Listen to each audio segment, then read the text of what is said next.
Yung parang lagi kong tinatanong pag may lecture kami ginagawa, anong magandang panoorin yun?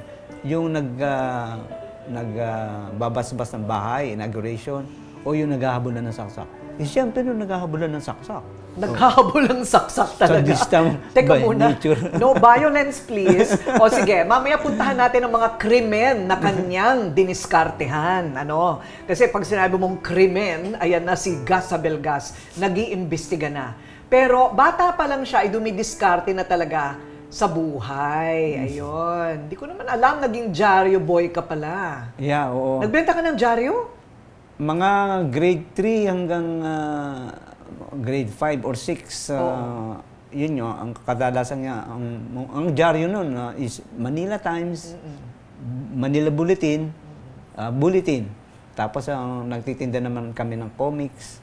Comics. May comics pa hapon naman. Filipino Comics, Redondo Comics, Wakasan Comics. Wakasan. Alam mo rin, di ba? Of course, alam ko yun. Pero iba, hindi ko nakilala. Panahon mo yun. Okay. So ano yan, hawak mong ganun, tapos nilalako mo, naglalakad ka, ganyan? Naglalakad talaga. Magmula dito sa kalye namin, sa may Estrada Amatista. Okay. Sa may boundary na ano yun, ang Makati, Maynila. Naglalakad ako dyan hanggang diretso ng Estrada, hanggang San Marcelino. Minsan nakakaabot pa ako ng Quiapo. Ha? Sa paglalakad? Yung tuloy doon, yung Piatti University, doon makakaabot ako. Hanggang hapon na akong bumabalik. Talaga? O nakakamagkano ka naman sa maghapon? Hindi ko matensya kasi ang dyaryo doon parang 25 centimos. 25 centimos lang? Incidentally nga, pag namamasahe ko, talagang kulang ang pera, 10 centimos ang pamasahe noon sa bus. Wow. 10 centimos. Yan, hanggang... So nakakita ka ng mga sundalo ng Hapon?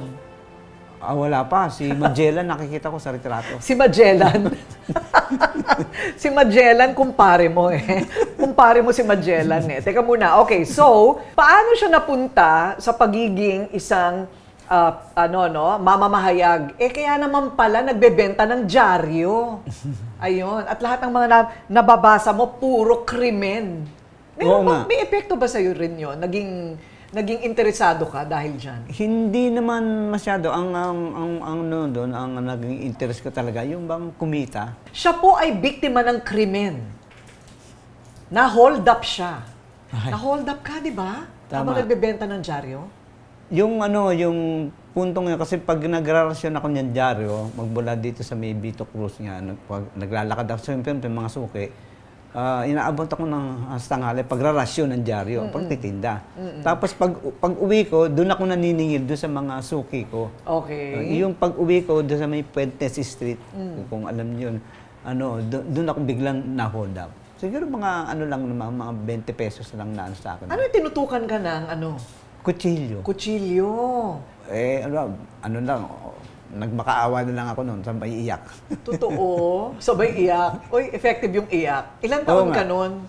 Hindi ko malaman dahil sa tagal na mga 8 siguro. 8 years old? Wow. So, na-trauma ka ba doon?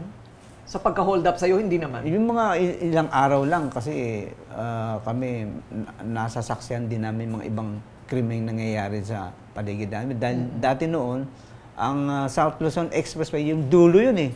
Wala pa nun yun eh. Puro yung kangkungan lang yung lugar na yun. Correct. Kaya yung halos hindi matao.